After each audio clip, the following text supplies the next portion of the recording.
Good afternoon, everybody. First of all, I would like to thank the chairpersons of this panel, Professors Moreno and Alvarez, for their introduction, and of course to Cátedra Ordesa for making this possible, this interconnected event, remote event. I will start with my presentation about rapid weight gain, child feeding practices and trajectories for body mass index. This is the culmination of the Kalina study. I will elaborate on that later on.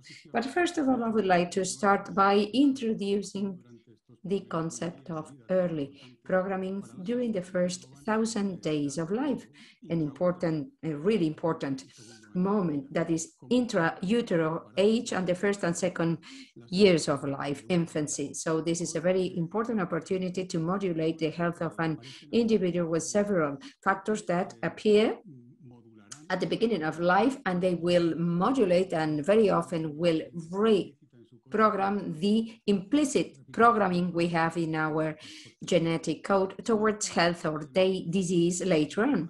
So if this programming effect, in this case, a healthy programming through nutritional intervention, if we looked at it as a circle, as a vital cycle, we would start by fostering breastfeeding, maintaining it exclusively until the 6th month.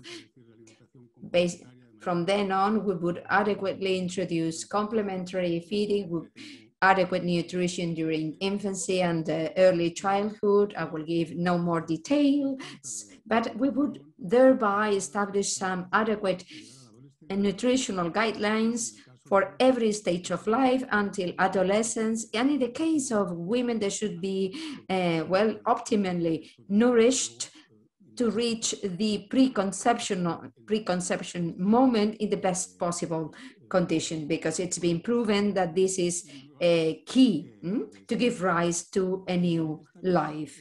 So this vision is quite novel, it's quite new, and it could be applied also to the pernicious or vicious circle, a catch-22 linked to malnutrition.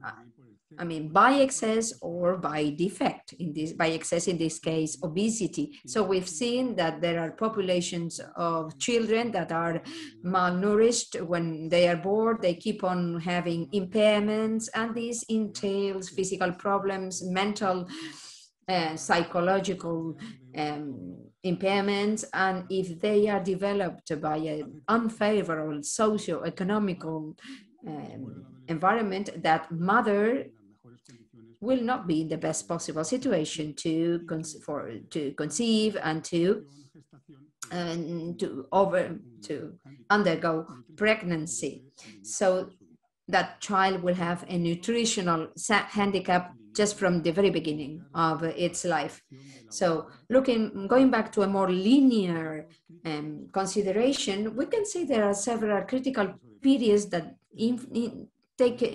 have an influence on this reprogramming towards overweight and obesity. So we will focus on the first critical period, pre and post natal, but without neglecting the second critical period that takes place around the adiposity rebound, and finally adolescence until adult life. At all moments, genetical factors, socio-cultural factors, physical activity, and feeding will be present throughout life. So coming closer to the main topic of my presentation, I present here as an example a study that was recently published 2 years ago by Larke and collaborators. You know, this professor takes part in today's panel too. So these are different factors that at early life can program towards obesity, late onset obesity. In this case, our prenatal factors are summarized on this scheme, on this graph. So we've seen that the body mass index of the mother, just pre-pregnancy, the increase of this BMI entails a higher risk of suffering obesity in the future in the child. The same goes as with gestational weight gain and certain factors related with energy density, diet, excessive consumption of sweets, of sugar, although these aspects are not as consistent as the two previous ones. Another factor that is that programs towards obesity is maternal smoking. Those women that smoke while they are pregnant, their offspring have an increased risk of being obese. Same goes for gestational diabetes. It's been described sufficiently. It has a direct link to obesity and overweight and physical activity. They are not relevant enough. We haven't managed to show enough data or significant data to relate them consistently. But nevertheless, we need to take that into account. Also with data coming from our Kalina study, those were the first to be published. We just had considered all those prenatal factors that have a reflection on the weight of the newborn as the product or the result or the outcome of gestation. So this very factor, the weight of the newborn, reflects what happened before birth. So this weight of the child, of the baby, is determined, of course, by gestational age and sex. Of course, on a second model, if there has been weight gain during pregnancy, increase in BMI, and later on we saw on the third model, we saw some interesting data that confirmed what had been published with reference to the risk of being underweight in newborns whose mothers smoked during pregnancy.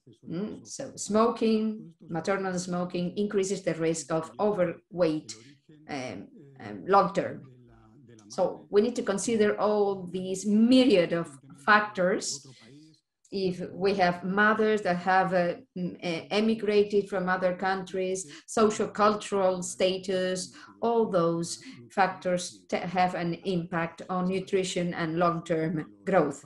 So this is a summary of the factors that up to now scientifically demonstrated or showed that can modulate the risk of excess weight and obesity later on in life. On a first line, we would have the most important ones, so both low birth weight and followed by rapid postnatal weight gain, rapid RWG, and on the opposed side, high birth weight compared to or in relation to the gestational age. So those three conditions are linked to a higher risk of suffering obesity and overweight. Regarding nutrition at early life, there was a meta-analysis some years ago that showed scientific evidence about the protecting effect of breastfeeding, exclusive, pure breastfeeding, and also the months in which that feeding practice was maintained. So it was shown that this protected against obesity compared to formula feeding.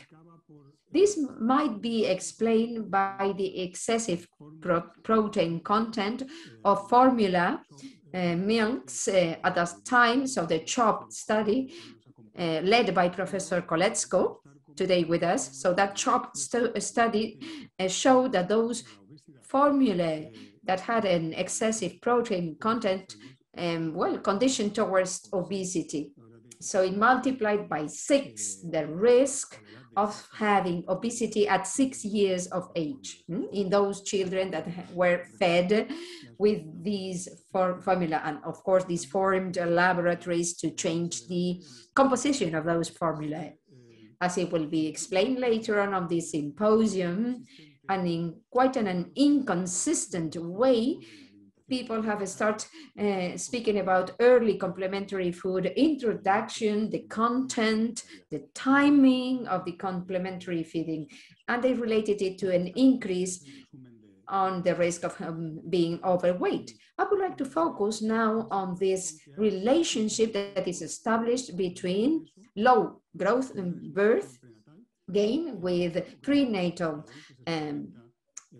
this malnutrition and catch-up growth. This is this phenomenon that takes place just after birth, when the baby gets fatter really quick due to several factors, because adiposity, the excess of energy, accumulates in other tissues. So all these leads to an accumulation of fat around on the perivisceral area, adiposity tissue, that this will increase the long-term risk of obesity. This was shown in children cohorts that were born with a low weight for their gestational age. This is this line, the blue line, that are born with a lower content of fat, bodily fat, and when they are 3-4 years of age, they just cross the quantity of bodily mass of those that were born with an adequate weight for their gestational age. This is not shared with the lean mass, only on the fat mass. So we can see that those children are programmed from the beginning of life, that when they become 3-4, they will accumulate an excess of fat mass due to the fact of being born with a low weight, followed by a rapid weight gain. So we could experience this with a study we carried out in children that were born with intrauterine growth retardation. So here you can see in yellow, I'm showing here the group of newborns that were small for their gestational age. So percentually on the abdominal area, when they became 6 years old, they had a higher percentage of fat around that area. So this entailed a cardiometabolic risk just from the very beginning of life. And it showed up at that age later on. Same age, in this case, cohorts of much larger cohorts, in this case 34,000 German children, they will end up with a high bodily mass index amenable to obesity. When looking at the trajectory of this BMI, we can see this increase, which is proportional to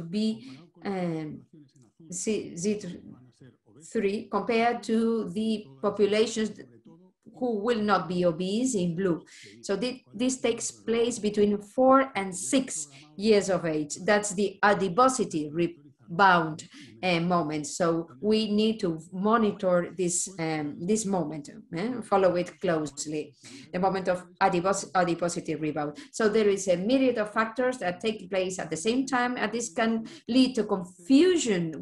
Sometimes we are not so sure about which ones predict or are the cause, because when we consider things statistically, as I want to show here, if we wanted to see a link between being lean or the body composition some decades ago in human beings and now, and if we would compare it with the size of the monitors or the front to back diameter of TV sets, of course, we could misinterpret, because there is, of course, no causal relationship. So we need to depurate it with the statistical means so that we can identify the real promoters with a causal effect. So to that end, we designed this study that received the name of CALINA. This acronym in Spanish means growth and nutrition during lactation and infancy for children born in Aragon, this region located in the northeast of Spain, and which were the environmental factors that determined early onset of child obesity and the programming of bodily composition 1,400,000 longitudinal study. We studied all the family, those children born in 2009, representative of our region in Spain, and we've been following them up to this very moment. Initially, we found this sample with a high prevalence of full breastfeeding. So 25% of the sample with exclusive breastfeeding until the first 6 months, and exclusive, well, breastfeeding was maintained by 40% of the sample until 4 months, 50% until 6 months, so high prevalence. We could organize different groups with the different feeding practices. So when we followed this variable, excess body weight, as a sum, as an addition of overweight and obesity in our cohort, we can see this figure increased as they became older until they reached the age of 6 years, when approximately out of every 3 children was obese or overweight. By applying complex statistical analysis, we saw the factors which from the beginning of life programmed towards obesity and excess weight at the age of 6. There were some factors I didn't include on the slide because they fell off, they were suppressed. So an important predictor for excess weight at 6 years was smoking of the mother. The fact that the mother smoked during gestation, 1.62 odds ratio, and rapid infant weight gain, defined by an increase in Z score for weight from 0 to 6 months over 0.67 standard deviation. However, feeding practices, different modes, didn't appear as a predictive factor. On the second model, we included the significant ones, the 2 first ones, and we added variables such as the maternal and paternal BMIs, educational level of the mother and the father, and the ethnic origin. In our cohort, belonging to a specific ethnic minority, that is Roma, Gypsies, or people coming from Latin American countries, well, they have a very specific socio-cultural characteristics, and this gives them a risk of long-term excess weight.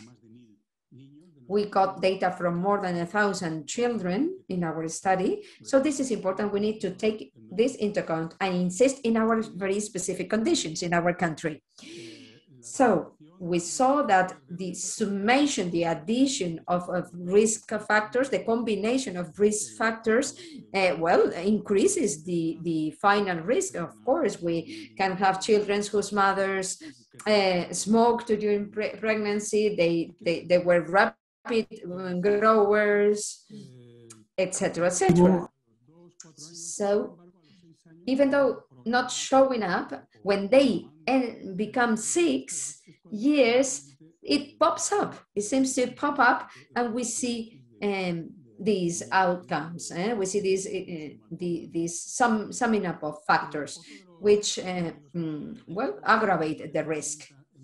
Other issues that we need to take into account in any analysis we carry out related to excess weight is social vulnerabilities. We could see in our study that the adding up of several factors of social risk, for instance, low-income family, unemployment of the parents, belonging to minority groups, socioeconomic determinants, etc. So this adds up risk of suffering excess weight from 6 years onwards. So we need to take this into account when adjusting any analysis. In this respect, And this is valid for our milieu, for our environment, for Spain, for Europe, with our specific population, because in other countries, of course, rates will vary considering social strata. Maybe in developing countries, the very fact that they have a higher social cultural level will lead to the opposite. They will have more adiposity, which is exactly the contrary of our country. So we need to take into account these cultural differences. I'm going to show you as a corollary the last article we published in the journal Nutrients, so where we analyzed growth trajectories, evolution of body mass index in our cohort. In this case, we could rescue data from more than 800 participants present in all ages, and we related to these two whether they were children with rapid weight gain or the type of feeding, the feeding habits over the first months of life. So we divided the sample into cohorts. The first one in red, those children with RWG, rapid weight gain after birth, and in blue, those that didn't. So when combining, we saw that significantly the trajectory of the BMI is higher, much higher, on the red line, those with a rapid weight gain postnatally defined as a leap in 0.67 or more standard deviation. And from then on, they are programmed for excess weight for the rest of their infancy and childhood. We'll see whether this is related with risks of excess weight for the rest of their lives, not only childhood. On a similar token, we see the different feeding habits in 3 colors. So those fed with formula milk or mixed feeding habit showed growth patterns from 3, 4, 5, 6 years that were over the cohort in green belonging to exclusive breastfeeding during the first 4 months of life. And this was also statistically significant. So we thought of analyzing a global mediation analysis. So we would add up what had been published up to that moment, that is relationships between the 3 variables. On the upper part, 3 types of feeding practices, formula mixed and exclusive breastfeeding, relationship with the Z score with BMI at 6 years of age, relationship between feeding practice. We thought there was an influence and impact on suffering RWG, rapid weight gain from 0 to 6 months, and the relationship between RWG and the BMI at 6 years of age.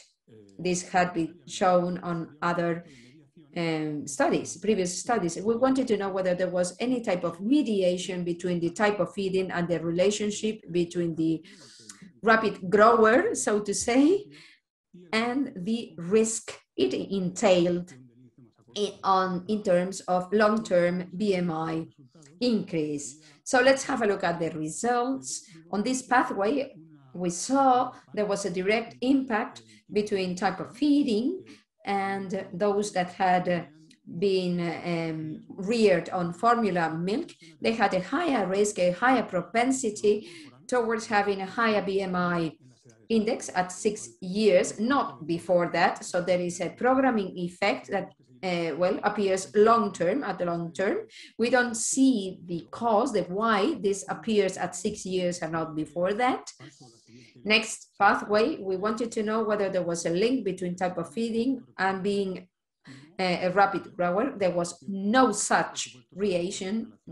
And of course, thirdly, there was a direct link between postnatal rapid growth and the BMI at all studied ages. When we applied mediation of feeding practice, we saw there wasn't any change in the analysis. Therefore, the mediation of breastfeeding over the effect of RW growth on the BMI was null, was 0. So with these results, which seem apparently different to explain, clearly both infant feeding practices, I mean milk feeding and RWG, rapid weight gain, determine different growth trajectories and an evolution of the body mass index during childhood. And although infant feeding practice do not seem to mediate the association between the early rapid weight gain and BMI later on in life, during childhood, we saw that there was an independent relation between feeding practices with a higher BMI long term. So, as a consequence, we need to continue studying this long-term relationship and linking all these with the factors I've previously shown, which significantly influence at early life in the risk of excess weight. That's all on my part. I'm at your disposal for any questions during the Q&A round. Thank you.